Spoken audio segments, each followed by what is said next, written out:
আমাদের জননী প্রধানমন্ত্রী শেখ হাসিনা আজকে ঘোষণা দিয়েছেন, দাড়িওয়ালা টুপিওয়ালা মানুষ দেখে কেউ আজেবাজে মন্তব্য করবেন না।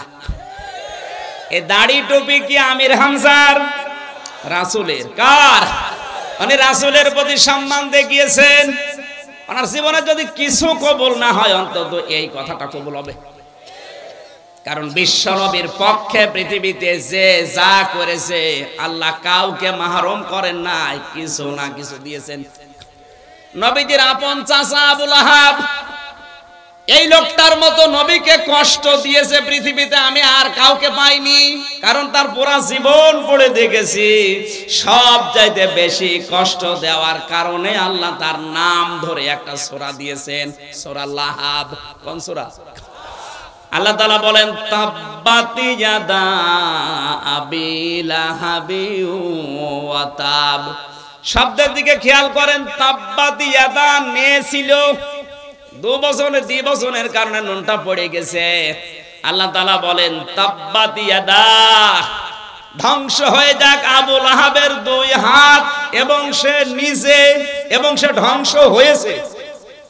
শব্দের দিকে খেয়াল করলে দেখতে পেলাম আবু লাহাব নবীকে পাথর নিক্ষেপ করেছিল এক হাত দিয়ে।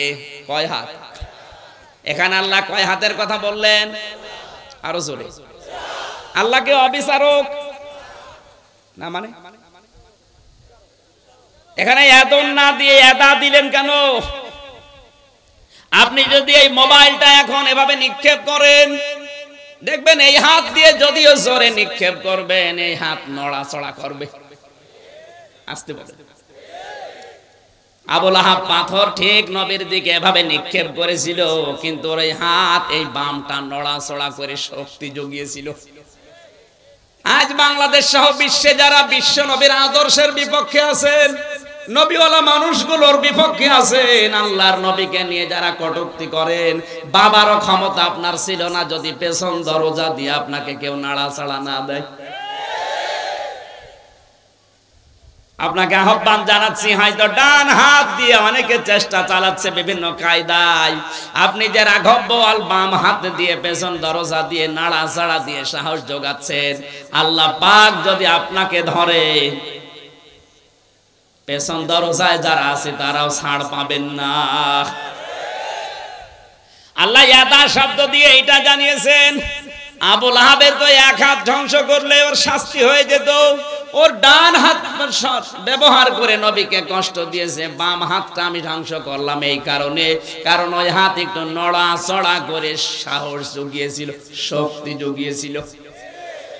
এতটুকুই না, ও যার উপরে ভর করে এই কাজ করত, ওর প্রভাব প্রতিপত্তি ছিল, টাকা পয়সা ছিল, এই কারণে আল্লাহ পরবর্তী আয়াতে দিয়েছেন মা গনানুহু মালুহু ওয়া মা কাসাব। যার উপরে নির্ভর করে নবীর বিরুদ্ধে অবস্থান নিয়েছো, তোমার ওই টাকা পয়সা কোনো কাজে আসবে না যেগুলো তুমি অর্জন করেছিলে। আবু লাহাব ওই সময় ছিল ওই দেশের ধর্মমন্ত্রী। কি ছিল? আসতে বলেন। ওর ধর্মমন্ত্রীকে পর্যন্ত আল্লাহ ছাড়েননি। অমা কাসাবা, সে যা অর্জন করেছিল টাকা পয়সা, ক্ষমতা, প্রভাব প্রতিপত্তি, কার পেছনে লাগার কারণে? নবীজির। জোরে বলুন। আল্লাহ তো শেষ করতে পারতেন এই দুইটা আয়াত দিয়ে। আল্লাহ তাআলা বলেন সায়াসলানা রংদাতালাহাব। এত রাগ আমার আল্লাহ, এত ঘৃণা তার উপরে প্রদর্শন করেছেন, এই দুইটা আয়াত দিয়ে আল্লাহ এই সূরা শেষ করেননি। আল্লাহ সিন দিলেন, সিন সাউফা কদ লাম, এরকম 13টা শব্দ আছে আরবি গ্রামারে। কোন সেন্টেন্সের আগে যদি একটা আসে, অর্থ হয় অতি তাড়াতাড়ি।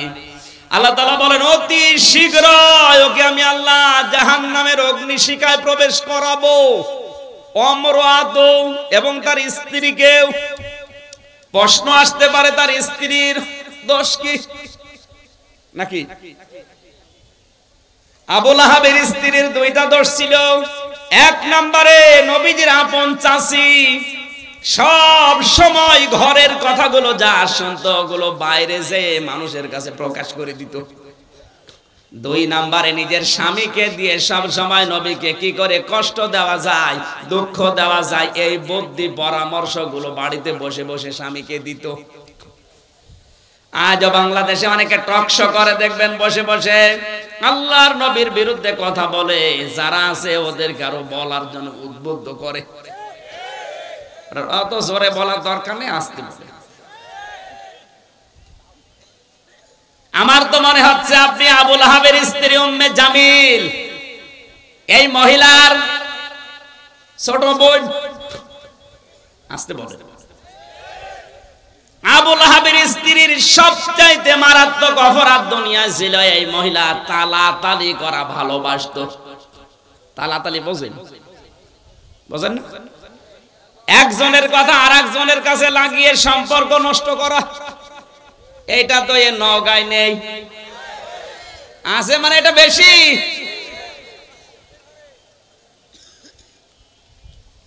আব্দুল গাফফার ভাইয়ের সাথে অনেকের হয়তো মিল নেই, খোঁজ খবর নিয়ে দেখবেন, কাছে যেয়ে দেখবেন বিষয়টা কিছু না, শুধু তালাতালির কারণে সম্পর্ক দূরত্ব হয়ে গেছে। তালাতালি করা কত বড় মারাত্মক অপরাধ। আল্লাহর নবী বলেন, যে এলাকায় মানুষ তালাতালি করে ওই এলাকার মানুষের দোয়া কবুল আল্লাহ বন্ধ করে দেয়। আমরা এত বিপদে পড়ার পরে দোয়া করলে কবুল হচ্ছে না, আমার মনে হয় তালাতালি করা কোন লোক এলাকায় আছে না? নেই।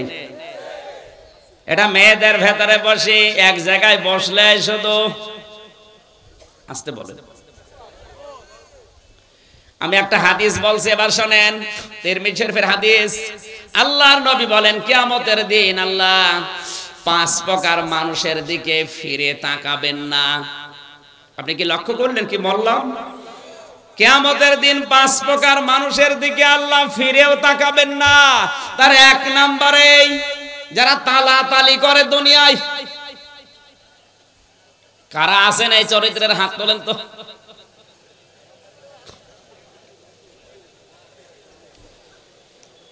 এই খেয়াল করেন, মুসা আলাইহিস সালামের জামানায় অনেকদিন বৃষ্টি বন্ধ ছিল। হযরতে মুসা উম্মতগুলোকে নিয়ে চাটিয়াল ময়দানে গেলেন, নামাজ পড়ার পরে দোয়া করলেন, আল্লাহ তুমি আমাদেরকে বৃষ্টি দাও। 3 বার মোনাজাত করার পরে বৃষ্টি হয় না। মুসা নবী রাগী নবী ছিলেন, তিনি রেগে গেলেন, ডাক দিয়ে বলে, রব্বুল আলামিন, এগুলো নয় আমার উম্মত, আমার মায়া লাগে, কিন্তু তোমার তো বান্দা, তোমার মায়া লাগে না। আল্লাহ তাআলা বলেন, মুসা মায়া লাগে তো বৃষ্টি দাও না কেন? দেব না। তোমার বান্দা মায়া লাগে তুমি নিজে বললে, তারপরও বৃষ্টি দেবা না মানে বলছে দেব না, দেওয়াই লাগবে। আল্লাহ তাআলা বলেন, মুসা বৃষ্টি আমি দিতে পারি কিন্তু দেব না, কারণ যাদেরকে নিয়ে দোয়া করলে ওর ভেতরে নামিমা তালাতালি করা একজন মানুষ আছে, ওরে যতক্ষণ বের করে না দিবা ততক্ষণ দোয়া কবুল হবে না। হযরতে মুসা ডাক দিয়ে বলে, রব্বুল আলামিন তুমি শুধু ওই লোকটার নাম বলো, দেখো কি করে ওর ঘাট ধরে বের করে দেব। আল্লাহ তাআলা বলেন, না, আমি নিজেই নাম ধরে গীবত করতে নিষেধ করি, আর আজকে আমি নিজে নাম ধরে গীবত করব, হবে না। মুসা নবী বললেন, আল্লাহ আমি তো আর আলিমুম বিযাতিস সুদূর না, মানুষের মনের খবর আমি তো জানি না, সুতরাং এই মুহূর্তে যদি ওর নাম ধরে তোমারে বলি, এতগুলো মানুষের সামনে তুমি ওর ঘাড়ে ধাক্কা দিয়ে বের করে দিবা, অপমান হবে, আমি পারবো না। হযরতে মুসা বলে, আল্লাহ আমি তো জানি না মানুষের মনের খবর, আমি টের পাবো কি করে? আল্লাহ তাআলা বলেন, মুসা তোমাকে আমি কয়েকটা সিমটম বলি, তার ভেতরে 1 নম্বরে তুমি সবাইকে নিয়ে তাওবায়ে নাসুহা করো। মন থেকে যদি সবাই তওবা করে ওই লোকটাও তওবা করবে, আর যারা মন থেকে তওবা করে তাদেরকে আমি আল্লাহ বেগুনাহ ব্যক্তির মতো বানিয়ে দেই। সবাইকে নিয়ে তওবা করার পরে এবার মোনাজাত করলেন। মোনাজাত শেষ হতে দেরি আমার আল্লাহ বৃষ্টি নাজিল করতে দেরি করলেন না। সুতরাং এখানে যদি কোনো তালাতালি করা, একের কথা অন্যের কাছে লাগানো, সম্পর্ক নষ্ট করা কোনো লোক থাকেন, আপনি চলে যান, নয়তো আজকের মাহফিল, আজকের মোনাজাত সব মাঠে মারা যাবে। চলে যান ভাই। দেখেন তো কেউ যাচ্ছে কিনা। যেটা যাবে বুঝবেন ওইটা ওই 2 নাম্বার না, এটা বাদ দেওয়া লাগবে। আমি হাসির খোরাকি দেইনি, এটা বাদ দেওয়ার দরকার আছে না। আপনাকে কিয়ামতের দিন আল্লাহ ঘুরেও দেখবে না যে আপনি আল্লাহর বান্দা ছিলেন না বান্দি ছিলেন, তাকাবেই না। কয় প্রকার মানুষ? 1 নম্বরে যারা এই তালাতালি করে, কিছু দেওয়ার পরে খোঁটা দেয়। 2 নম্বরে যারা অহংকার করে টাকনুর নিচে কাপড় পরিধান করে। বিজ্ঞান এখন তথ্য দিয়েছে 1500 বছর আগের এই হাদিসটা, মাস ফালা মিনাল কাবাইনি মিনাল ইজারি ফিন্নার। তোমার টাকনুর নিচে লুঙ্গি পায়জামা প্যান্ট দ্বারা যেগুলো ঢাকা থাকবে ওইটা জাহান্নামে না চলে জান্নাতে আসবে না। কেন বললেন? নবীজির এই কথাকে বিজ্ঞান পরীক্ষা করে দেখেছে, মানুষের এই টাকনুর নিচে যে ছোট্ট একটা রগ আছে ওটা খুব মোলায়েম। ওটা যদি বারবার, এটা মেয়েদের পুরুষের কিন্তু আবার আলাদা। পুরুষের ক্ষেত্রে এই জায়গাটা আলো বাতাস লাগা দরকার। এই যে রগটা যদি বারবার আপনার লুঙ্গি প্যান্ট পায়জামা দ্বারা বারবার ওখানে ঘর্ষণ লাগে, তাহলে প্যারালাইসিস হওয়ার অথবা ক্যান্সার হওয়ার সম্ভাবনা আছে। বিজ্ঞান এই ছোট্ট হাদিস গবেষণা করে অনেকে আজ মুসলমান হয়ে গেছে। আশা করছি আপনি এই হাদিসটা আমল করবেন, শুধু নামাজের সময় না, সব সময় না, নামাজের সময়। 3 নম্বরে যারা বৃদ্ধ জিনাখোর, বুড়ো জিনাকারী, এটা এখন বাংলাদেশে দিন দিন বেড়ে যাচ্ছে। যুবক মানুষ নাকি খেপে গেলে তারে ঠেকানো যায় হাদিস কোরআন বলে, আর বুড়ো মানুষ খেপলে না করে বাঁশ মেরেও ঠেকানো যায় না। বাংলাদেশে আজ হাজারো জায়গা থেকে আমরা মেয়েদের কান্নার আওয়াজ পাচ্ছি। যাদের রুম থেকে কান্নার আওয়াজ আসে যুবক মানুষ না, দেখবেন বুড়ো মানুষ। আসতে বলেন। আজকে দিনাজপুরের ডিসির নাম বেরিয়েছে, জামালপুরের ডিসির কথা নয়, বাদই দিলাম। এগুলো কি যুবক না বুড়ো? আসতে বলেন। এই জন্য আমার যতটুকু ধারণা, আমার যতটুকু মনে হয়, এই দেশে যাদের সম্পদ আছে, ধনী মানুষ, ওর একটা বিয়ে করলে হবে না, ওর কমপক্ষে 3-4টা বিয়ে করা লাগবে, তাও হবে না। না, এদেশে যদিও সামাজিক অবস্থায় এটা নেই, একটার বেশি 2টা বিয়ে করলে মানুষ উল্টা চোখে দেখে। কথা বলেন না কেন? আব্দুল গাফফার সাহেবকে আল্লাহ যা দিয়েছে, যে সম্পদ, যে ক্ষমতা, যে প্রভাব প্রতিপত্তি, একটা বিয়ের পরে যদি 2টা বিয়ে করে, আমরা অনেকেই মনে করব নষ্ট হয়ে গেছে। ওনার দ্বারা এখন কিন্তু একটা না, আমার মনে হয় একটা বউ থাকে ঢাকায় আর একটা নজিপুরে থাকা দরকার। এ কথা বলছেন না? আজ হাজারো ধনী মানুষের চরিত্রগুলো আপনি লক্ষ্য করে দেখবেন, এদের যে চরিত্র, কিয়ামতের দিন আল্লাহ এদের দিকে তাকাবে না, কারণ অধিকাংশ বুড়ো মানুষ জিনাখোর। 4 নম্বরে অহংকারী ফকির। ফকির আবার অহংকারী হয়? আছে। ফকির অহংকারী বলতে এখানে কি বুঝলেন হাদিস? এই ফকির মানে যারা ভিক্ষা করে, এই ফকির না। এই ফকির হচ্ছে পৃথিবীর সব বান্দা বান্দি আমার আল্লাহর কাছে ফকির। এমন সময় কারেন্ট গেল, জেনারেটর নেই।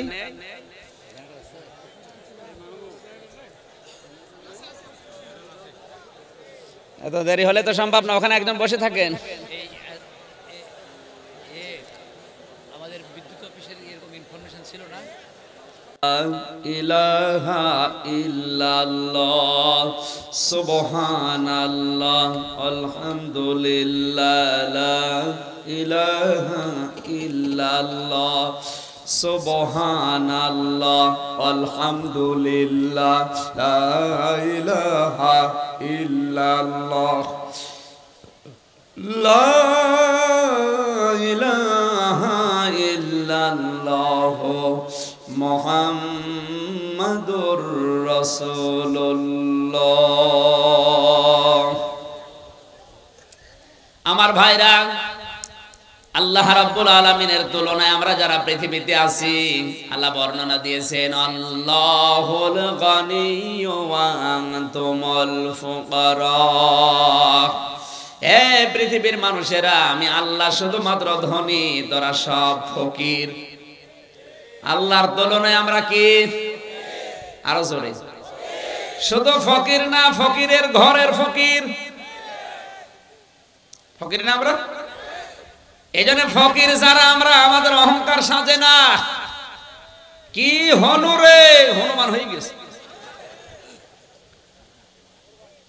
অহংকার যাদের ভেতরে পয়দা হয়, এটা দূর করা লাগবে, নয়তো কিয়ামতে আপনি আল্লাহর নজর পাবেন না।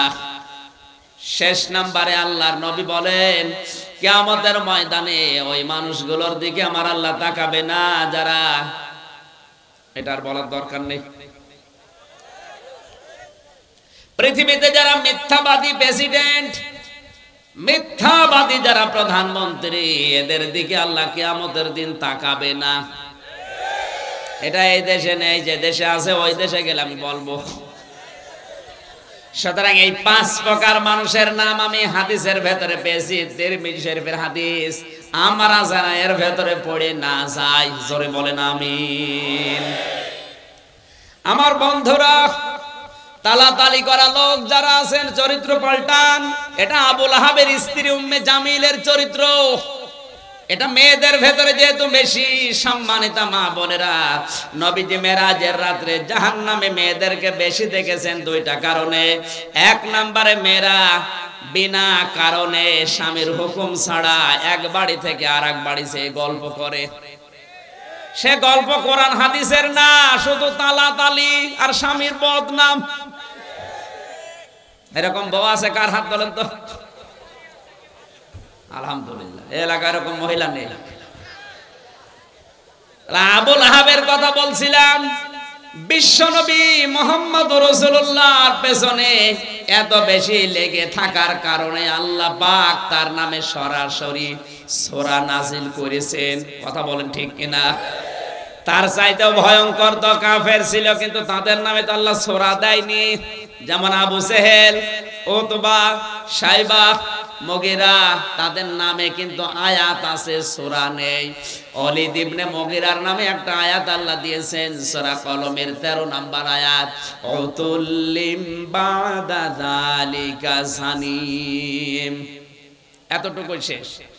কিন্তু এই লোকটার নামে সরাসরি আমার আল্লাহ কোরআনে কারিমে আয়াত দিয়েছেন, সূরা পর্যন্ত নাযিল করলেন। আবু সেহেলের নামে একটা আয়াত আছে মাত্র সূরা আলাকে, কিন্তু আয়াত সূরা নেই। আর এই লোকটার নামে আয়াত না সূরা? বলেন, এত বড় একটা সূরা আল্লাহ তার নাম দিয়ে, তার স্ত্রীর নাম দিয়ে নাযিল করলেন। তার মানে আল্লাহর কাছে আবু সেহেলের চাইতে আবু লাহাব আরো ঘৃণিত, নিকৃষ্ট। বলেন, অথচ এই লোকটা মারা যাওয়ার পর প্রত্যেক সোমবারের দিন শুধু এই 2টা আঙ্গুল, এই শাহাদত আঙ্গুল আর এই পাশেরটা মুখের ভেতরে নিয়ে একটু চোষা মারে, ওর ভেতরে শরবত আমার আল্লাহ জারি করে দেয়। তাফসীরের কিতাবে দেখলাম, কেন এত বড় অপরাধীকে আমার আল্লাহ এই শান্তি কেন দেয়? আল্লাহর নবী যেদিন জন্মগ্রহণ করে, বিশ্ব নবীর এই জন্মের কথা আবু লাহাবের এক দাসী, বাড়ির কাজের মেয়ে, এই মেয়েটি যে ডাক দিয়ে বলে, মালিক আমি জানি আপনার হুকুম ছাড়া বাইরে যাওয়া নিষেধ, কিন্তু আজকে আপনাকে আমি এমন একটা সংবাদ দেওয়ার জন্য এসেছি যেটা না দিয়ে আমি আর স্থির থাকতে পারলাম না। আপনার মরা ভাই আব্দুল্লাহর একটা এতিম সন্তান দুনিয়া এসেছে, আকাশের চাঁদের চাইতেও সুন্দর। আপনার ভাই থাকলে অনেক খুশি হতো। আবু লাহাব ওই দিন ডাক দিয়ে বলেছে, আমার ভাই থাকলে আনন্দ তো অনেক বেশি হতো। আমার ভাই যখন নেই, আমার মরা ভাই আব্দুল্লাহর এতিম সন্তানের সুসংবাদ যখন দিলে, তোমারে আজ খালি হাতে ফেরত দিতে পারি না। আজকে তোকে আমি একটা পুরস্কার দিলাম, এই 2টা আঙ্গুল দিয়ে বলেছিল তোরে আমি আজাদ করে দিলাম, মুক্ত করে দিলাম। আল্লাহ পাকের কাছে এই এই এই বিষয়টা এত পছন্দনীয়, কারণ এই কথাটা করেছে, এই কাজটা করেছে ও নবীর পক্ষে। কার পক্ষে বলেন? এত বড় কাট্টা কাফের নবীর পক্ষে অবস্থান নেওয়ার কারণে এই যে দুই আঙ্গুল নিয়ে, এই জন্য কিয়ামত পর্যন্ত ওই দুইটা আঙ্গুল শুধু সোমবারের দিন একটু চষা দেবে, সর্বদা আমার আল্লাহ জারি করে দেবে। বারবার এত ডিস্টার্ব হয় কেন? আমার বন্ধুরা, আমরা অনেকেই বালাগাল উলাবি কামালিহি পড়ে। আমার তো মনে হয় অনেক মুসলমান এটাকে দরুদ শরীফ মনে করে পড়ে, অথচ এটা দরুদ না, এটা কোরআনেরও আয়াত না, হাদিসেও নেই, এটা একটা কবিতা। এটা কি বলেন না কেন? আমি বিশ্বের যতগুলো দেশ এবার ঘুরেছি, যতগুলো দেশ, আমি যতগুলো দেশে ঘুরলাম, সব দেশে কম বেশি এই বাক্যটা চলে, বালাগাল উলা বিকামালিহি কাশাফাত দুজা বিজামালিহি হাসনাত জামিউ খিসালিহি সাল্লু আলাইহি ওয়া আলিহি। তাও মানুষ এমনি এমনি পড়ে না, মহব্বত দিয়ে, ভালোবাসা দিয়ে, দরদ দিয়ে পড়ে। কেন? এটা কিন্তু নবীজি নিজে লেখেন নাই, সাহাবী লেখেন নাই, লিখেছেন শেখ সাদী রাহমাতুল্লাহ আলাইহি। সারাটা জীবন বিভিন্ন কবিতা লিখেছেন। 120 বছর তিনি হায়াত পেয়েছিলেন। 30 বছর একাধারে তিনি ছোটবেলা থেকে জ্ঞান অর্জন করেছিলেন। বাকি 30 বছর তিনি ওই জ্ঞানকে বিতরণ করেছিলেন। বাকি 30 বছর তিনি বিভিন্ন দেশে সফর করেছিলেন। বাকি জীবনের শেষ 30 বছর তিনি হাজারো বই লিখেছিলেন। গুলিস্তা বস্তা, এর ভেতরে অন্যতম হচ্ছে এই চরণটা। কলম হাতে নিয়ে চিন্তা করলেন, পৃথিবীতে কত কিছু লিখলাম, কিন্তু নবীজির নামে আমি তো কিছু লিখতে পারলাম না। কলমটা হাতে নিয়ে তিনি এই 3টা চরণ লিখলেন, কিন্তু 4র্থ নম্বর লাইনটা তার আর মনে আসে না। তাহাজ্জুদের নামাজ আদায় করে যায় নামাজে ঘুমিয়ে গেলেন। গভীর রজনীতে বিশ্বনবী এসে ডাক দিয়েছে, সাদী কি লিখছিলে দেখাও। হযরতে শেখ সাদী বলে, হে রাসূল, জীবনে বহু কবিতা লিখেছি, কোনোদিন আমার কলম থেমে যায়নি। আজকে আপনার নামে লিখতে গিয়ে দেখি 3য় নাম্বার লাইনের পরে আমার আর মনে আসে না। আল্লাহর নবী বলেন, সাদী কি লিখেছো আমাকে শোনাও। স্বপ্নের ভেতরে শেখ সাদী এই 3টা লাইন শোনালেন। নবীজি বললেন, সাদী কলম হাতে নাও, 4র্থ নম্বর লাইন আমি নবী নিজে বলি, তুমি লিখে নাও, সাল্লু আলাইহি ওয়া আলিহি। জোরে বলেন আল্লাহু আকবার। হযরতে শেখ সাদী জীবনে কত কিতাব লিখলেন, ওগুলোর নামও কেউ জানে না অনেকে। গুলিস্তা বস্তার ভেতরে হাজারো চরণ আছে, কেউ কোনোদিন পড়েও দেখে না। অথচ এই 4টা লাইনের ভেতরে একটা লাইন মাত্র নবীজি নিজে বলেছিলেন। আল্লাহর নবীর নামে লেখার কারণে এটাকে আমার আল্লাহ চিরন্তন করে দিয়েছেন। বাংলার মুসলমানেরা, এজন্য আমাদের উচিত হবে কোন সময় যেন নবীজির আদর্শের উপরে, বিশ্ব নবীর কণ্ঠের উপরে তার আওয়াজ যেন আমাদের আওয়াজ উপরে না যায়। তার আচরণগুলো যদি আপনার খারাপ লাগে আপনি চুপ থাকবেন, যদি ভালো না লাগে চুপ থাকবেন। আপনি বিরুদ্ধে অবস্থান নিলে কখন আপনার ঈমান আমল ধ্বংস হয়ে যাবে আপনি টেরও পাবেন না। বারবার কারণ একবারের জেনারেটরে চালান।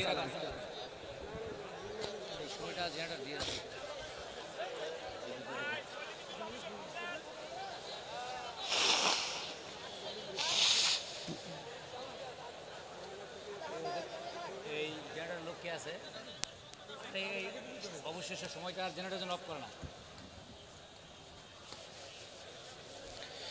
সুবহানাল্লাহ আলহামদুলিল্লাহ লা ইলাহা ইল্লাল্লাহ আলহামদুলিল্লাহ লা ইলাহা ইল্লাল্লাহ লা ইলাহা ইল্লাল্লাহ মুহাম্মাদুর রাসূলুল্লাহ সাল্লাল্লাহু আলাইহি ওয়াসাল্লাম। আমার ভাইরা 6666টি আয়াত থেকে কোরআনে কারীমের সূরা তাওবার 72 নাম্বার একটা মাত্র আয়াত আমরা পড়েছি। পড়া কোরআনে আমার আল্লাহ তার মুমিন বান্দা বান্দীদের সাথে 25টি ওয়াদা নিজে করেছেন। কয়টা? আরো জোরে। এই 25টা ওয়াদার প্রথম নাম্বার ওয়াদা আল্লাহ তার মুমিন বান্দা বান্দীদের সাথে যেটা করলেন সেটা হচ্ছে তিনি মুমিন বান্দা বান্দীদেরকে জান্নাত দেবেন। আর আসতে বলেন, এখানে ওয়াদা করছেন কে? কোথায়? কোরআনে। জোরে বলেন কয়টা? এই একটা বললাম নাম। তিনি তার মুমিন বান্দা বান্দীদেরকে জান্নাত দেবেন, এই ওয়াদা আল্লাহ কোরআনে করলেন। যিনি ওয়াদা করছেন উনি আমাদের মতো না যে সকালে এক কথা বিকালে এক কথা। কথা বলেন না কেন? আল্লাহ তাআলা বলেন ইন্নাল্লাহা লা ইখলিফুল মিয়াদ। আমি যদি একবার কোনো বিষয় ওয়াদা করি তামাম দুনিয়া উল্টিয়ে যাবে, আমার ওয়াদা ভঙ্গ হবে না। আর ওয়াদা করেছেন যেখানে, একে যেমন তেমন কিতাব কত অথেন্টিক আপনাকে আমি আগেই বলেছি। কয়টা ওয়াদা?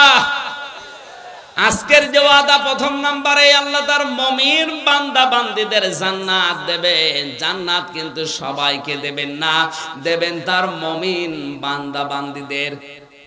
কথা বললেন না কেন? এবার আসেন তো আমার আল্লাহ ওয়াদা দিচ্ছেন কাদের সাথে? মুমিন কারা?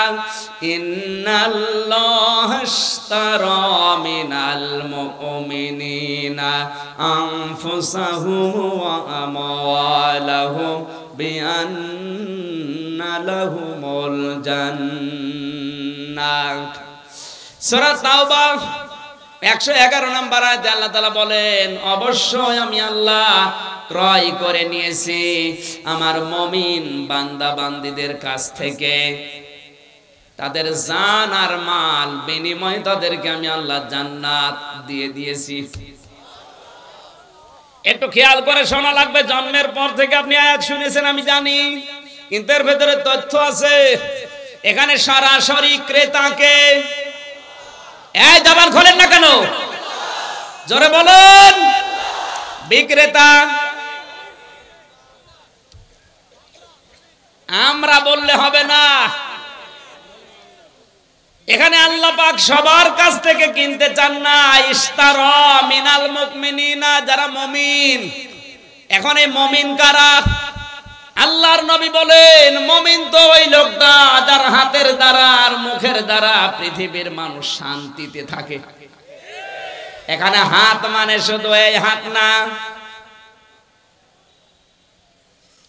আল মুসলিমু মান সালিমাল মুসলিমুনা মিন লিসানিহি ওয়া ইয়াদিহি। এই লিসান মানে শুধুমাত্র এই মুখ না, ইয়াদুন মানে শুধুমাত্র এই হাত না। ইয়াদুনের ব্যাখ্যায় আমি পেয়েছি ইয়াদুন মানে ক্ষমতার হাত, ইয়াদুন মানে আইনের হাত, ইয়াদুন মানে প্রভাব প্রতিপত্তির হাত, ইয়াদুন মানে টাকা পয়সার হাত। এই সমস্ত হাতের দ্বারা মুখ মানে শুধুমাত্র এই ছোট্ট গর্ত, এই মুখ না। আপনার হাজারো মুখ থাকতে পারে, আপনার একটা ইশারায় হাজারো লাশ দুনিয়ায় পড়ে যেতে পারে। আপনি যেটা দিয়ে ইশারা দিয়েছেন মুখ দিয়ে, ওইটাও মুখ। আপনার হাতের দ্বারা প্রভাব প্রতিপত্তির হাত, ক্ষমতার হাত, আইনের হাত, টাকা পয়সার হাত, আপনার শরীরের হাত হতে পারে। এই হাতের দ্বারা মুখের দ্বারা যদি পৃথিবীর কোন মানুষ আতঙ্কে থাকে, অশান্তিতে থাকে, আপনি আর যাই কিছু করেন না কেন এখনো মুমিন হতে পারেননি। এটা বাংলাদেশে হাদিসটা মিলান তো, এই দেশে এখন মুমিন বেশি না কম? কম মানে নেই।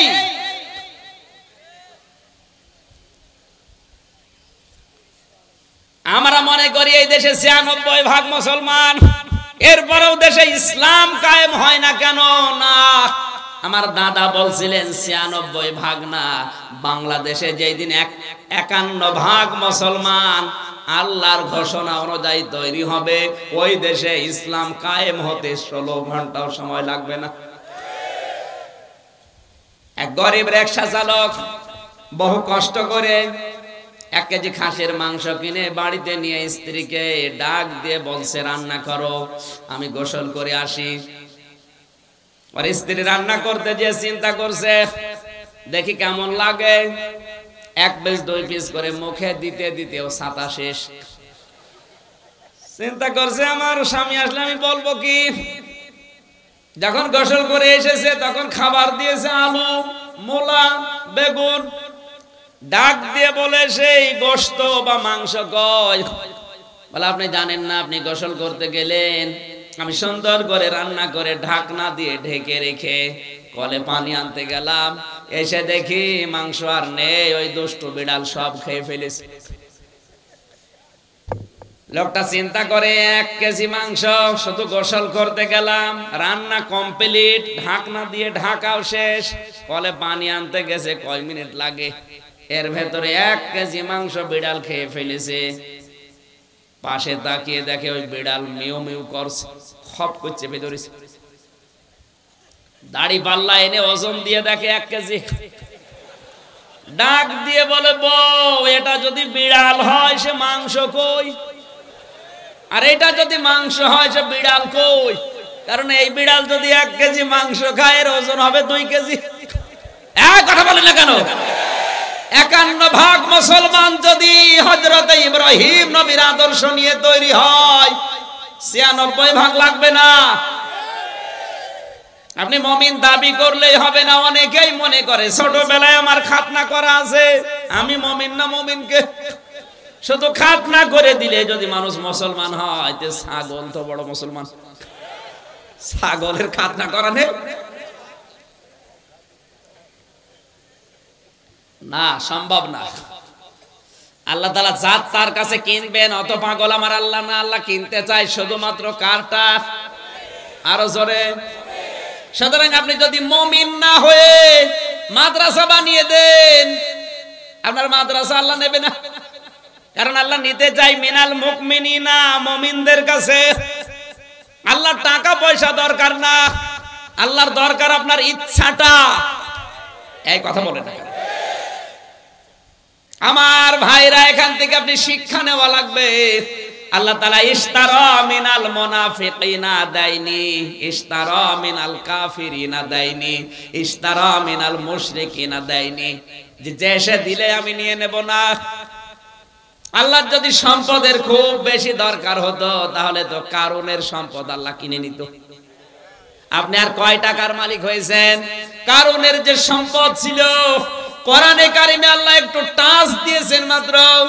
ইন্না কারুনা কানা মিন কওমি মূসা ফাবাগা আলাইহিম ওয়া আতাইনাহু মিনাল কুনুজি মা ইন্না মাফাতিহাহু লাতানু বিল উসবাতি উলিল কুওয়া। সূরা কসস 20 নম্বর পারা 13 নম্বর পৃষ্ঠা 12 নম্বর লাইন 10 নম্বর লাইনের 76 নম্বর আয়াতে আল্লাহ জানিয়েছেন, কারণ মুসা নবীর অবাধ্য ছিল, তাকে এত সম্পদের মালিক আমি আল্লাহ বানিয়েছিলাম। 70 জন যুবক মানুষ লাগতো তার শুধু চাবি বহন করতে। 70 জন যদি যুবক লাগে চাবি বহন করতে, তো তালা বহন করতে কতজন লাগবে? আর যদি তালা এত হয়, তো বাক্স কত ছিল? আল্লাহর সম্পদের দরকার হলে আপনার কথা আল্লাহ বলতো না কোরআনে, তাহলে কারণের নাম দিয়ে দিত। কথা বলেন না কেন? বাংলাদেশের দিকে যদি আল্লাহ আয়াতটা দিত, তাহলে কিছু মানুষের নাম আল্লাহ উল্লেখ করে দিত। মুসা বিন শমশেরের নাম বলতো, সালমান এফ রহমানের নাম বলতো, আকিজ কোম্পানির নাম বলতো। আপনার কয় টাকার মালিক, আপনাকে তারা 10 বার না 100 বার 1000 বার কিনতে পারে, বেচতে পারে। আমি আকিজ কোম্পানির আদ্দিন হাসপাতাল, যেটা আকিজের বড় ছেলে ডাক্তার মহিউদ্দিন, ঢাকা মগবাজারে আদ্দিনে আমি জমান নামাজ পড়াই মাসে 2 বার। আমি দেখেছি ওদেরকে আল্লাহ যে সম্পদ দিয়েছে। বাংলাদেশের ভেতরে এখন ওরা 3 নাম্বার ধনী। 10টা ধনী যদি থাকে পুরা দেশে, ওনারা আছে 3 নাম্বারে। আর আপনার তো নামই আছে, তাহলে আপনি তো ওর ভেতরেই নেই। তাহলে ইশতারা মিনাল মুমিনিনা। আল্লাহ কিনতে চান কিন্তু সবারটা না, কার? আরো জোরে।